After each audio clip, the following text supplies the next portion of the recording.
Mia Khalifa, welcome to Hard Talk. Thank you for having me. By many measures, you are a very famous woman. For instance, you have, more than 16 million followers on Instagram. But the origins of your fame lie in your brief involvement in the porn industry. Is that hard for you to deal with? Absolutely. After I left, I didn't delete my Instagram. It got hacked by ISIS sympathizers and propaganda was posted all over it. So Instagram took it down.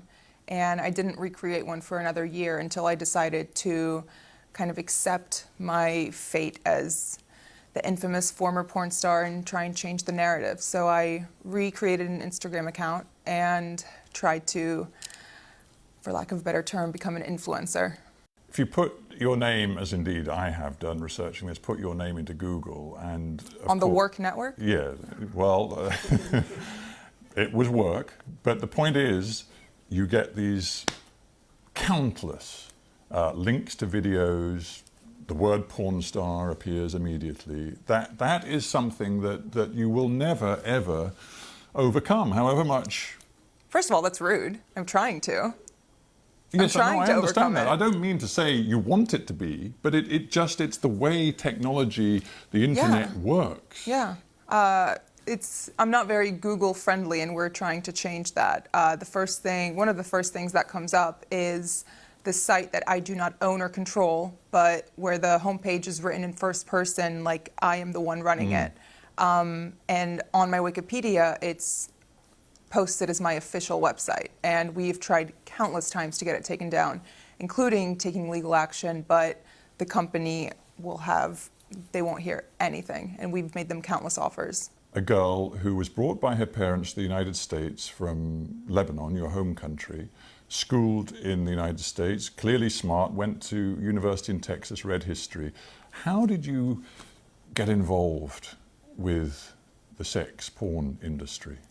I don't think low self-esteem discriminates against anyone. It doesn't matter if you come from a great family or if you come from a not so great background. I struggled my entire childhood with weight, and I never felt attractive or worthy of male attention. And suddenly, my first year of college, I start losing all this weight from making small changes. And by the time I graduated, I was ready to make a bigger difference. I felt extremely self-conscious about my breasts because that was the first thing to go when I lost all the weight. I lost about 50 pounds. I don't know how many kilos that is, or stones. Well, it's a considerable amount of weight. Yeah. It changed your body, it changed you physically. Completely. Yeah. So my biggest insecurity was my breasts. So I wanted to more or less go back to what they normally were.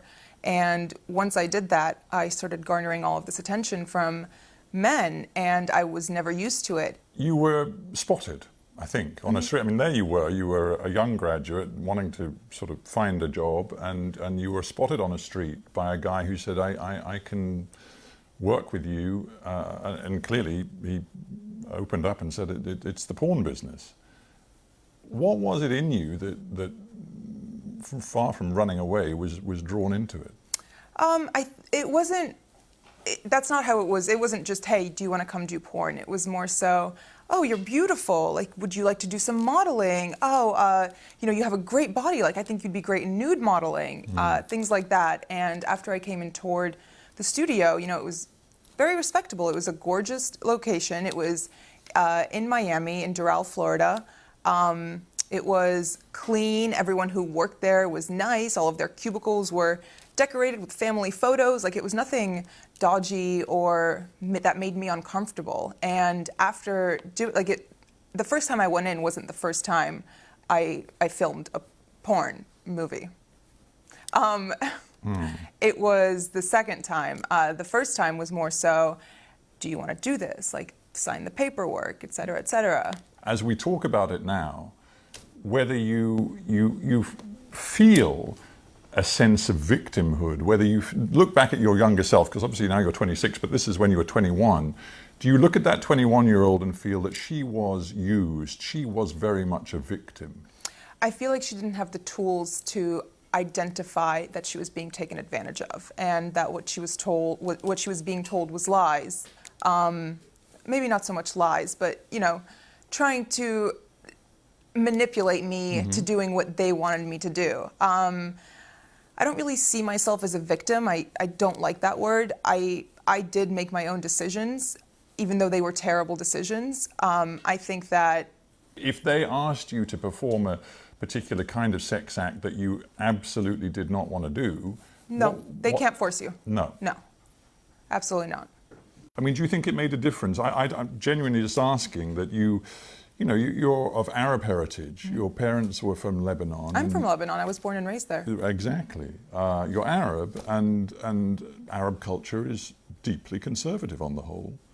And do you think that was an extra layer that you had to peel away as you got involved in this business? Probably. I think a part of it was also rebellion and wanting to do something so out of bounds and so out of character that I shocked even myself.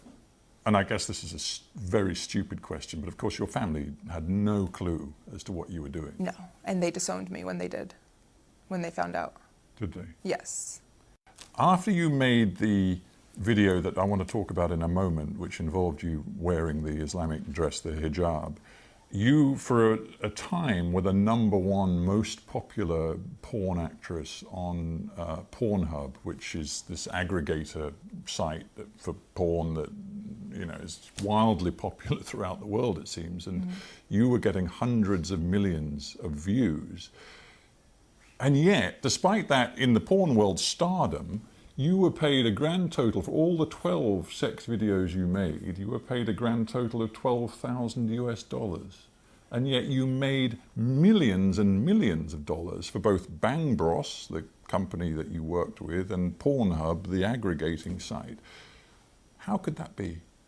That's just how it is. I'm not the only one who was singled out by this. It's not like I had a terrible contract or a terrible manager. Not that I didn't have a manager or an agent. At all? No. No advisors, nothing at all? No. And you were 21 years, you were barely out of childhood, frankly. Yeah. No. I mean, the human brain doesn't fully develop until the age of 25. So my decision-making part of my brain still needed forming. Porn business, because you make a video, it lives forever online, and the more popular it gets, the more hits it gets. And we're not just talking about the United States. Many of your videos were, it seems, very popular in the Middle East.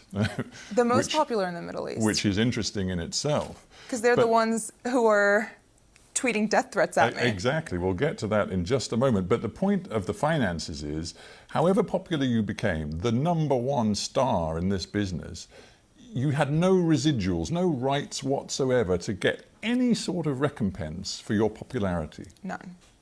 None whatsoever. And is that, have to get to this one particular, I mentioned at the beginning, the notorious video you were involved in, which actually involved 3 young people. You were one of them, and you were wearing the Islamic headscarf, often known as hijab. And of course then it developed into a sort of a sex scene. You must have known how provocative that was.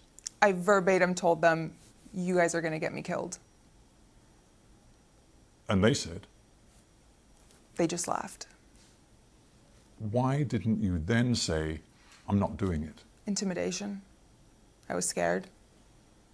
But I knew that if I said no, it would, they're not going to force you to do it.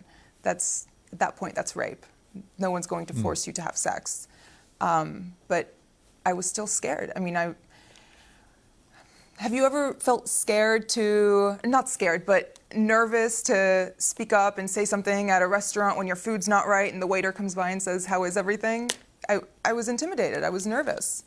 In terms of getting out of the business, when that went viral, that video, and your face was just so well known and associated with something so provocative, and you were receiving the threats, was it a very quick decision for you to say no more? I wouldn't say very quick, because I was still nervous. I didn't know I didn't know how they would react to it. I actually called them all in to a meeting about a month later and sat them down, and I had a resignation letter waiting in front of every single one of their chairs, and I spoke to them about my feelings, and They tried to convince me to stay, and they told me this will all blow over and that I'm overreacting and I'm exaggerating about the level of peril that I'm in.